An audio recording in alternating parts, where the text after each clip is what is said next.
और इसमें जो महत्वपूर्ण प्रस्तावों को आज स्वीकृति दी गई है, उनमें 2 प्रस्ताव झिरमिटी मध्यम सिंचाई परियोजना बुरहानपुर जिले की है, जिसकी लागत 922 करोड़ रुपए की है और जिससे 17,700 हेक्टेयर भूमि में सिंचाई होगी। दूसरी परियोजना बुरहानपुर जिले में ही नेपानगर की है, जो नेपानगर विधानसभा में आती है। इसमें 1676 करोड़ की योजना है और 34,100 हेक्टेयर भूमि में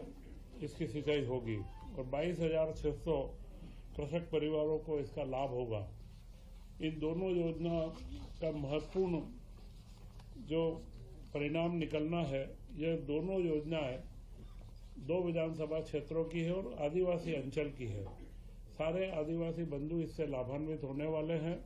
और बुरहानपुर जिला सिंचाई के मामले में मध्य प्रदेश में अभी 41वें नंबर के ऊपर है। तो बुरहानपुर जिले में सिंचाई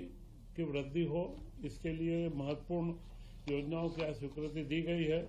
इसी के साथ में नर्मदा घाटी विकास प्राधिकरण के तहत जो हमें नर्मदा का पानी 2028 तक अब हमें लिफ्ट करना है,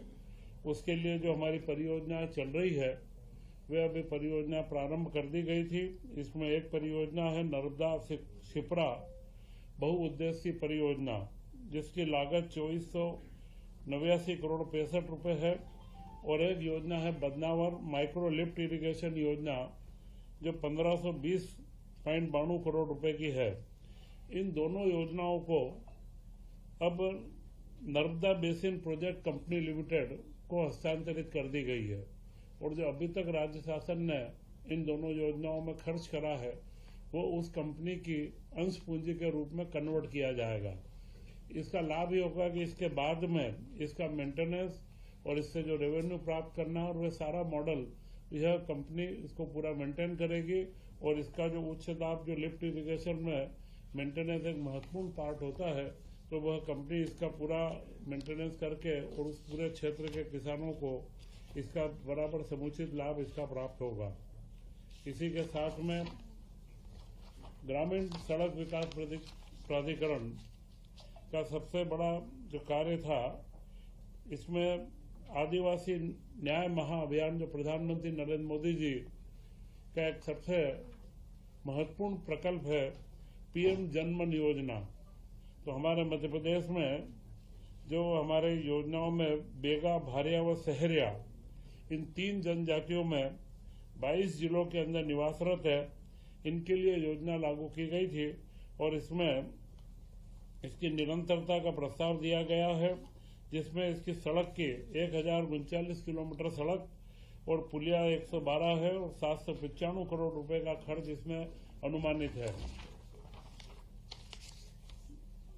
इसी तरह मध्य प्रदेश ग्रामीण सड़क विकास प्राधिकरण की जो वर्तमान योजना चल रही है, उसे अगले 5 साल तक 2026 से 31 तक निरंतरता दी गई है, जिसमें अनुमानित व्यय 17,196 करोड़ रुपए है और करीब करीब 20,000 किलोमीटर की नई सड़कों का निर्माण व 1200 नई पुलों का निर्माण इसके अंदर किया जाएगा। और इसी के साथ में जो इन पुरानी हमारी सारी योजनाएं हैं, मध्य प्रदेश में टोटल प्रधानमंत्री ग्रामीण सड़क में 88,517 करीब किलोमीटर मार्गों का नवीनीकरण भी जो करना, वो उन्नयन करना, इसके लिए इस योजना को 1 अप्रैल 2026 से 31 तक निरंतरता दी गई है, जिसका अगले समय में अनुमानित व्यय 10,000 करोड़ रुपए इसका रहेगा। इसी के साथ में आज कैबिनेट के अंदर सभी मंत्रियों को टेबलेट वितरित किए गए हैं और अगले 2 कैबिनेट के पश्चात पूरा कार्य के टेबलेट के माध्यम से किया जाना प्रस्तावित है। और मुझे लगता है कि यह जो प्रयोग है, यह प्रयोग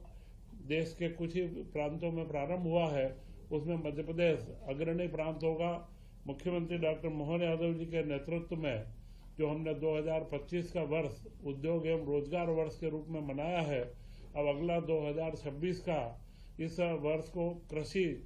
उद्योग के कृषि के विकास के लिए मनाया जाएगा तथा इस तरीके के सारे नवाचार और जनजाति क्षेत्रों के लिए विशेष रूप से जितने भी प्रकल्प हो सकते हैं उनको हम नई गति दे रहे हैं। जय हिंद, जय भारत।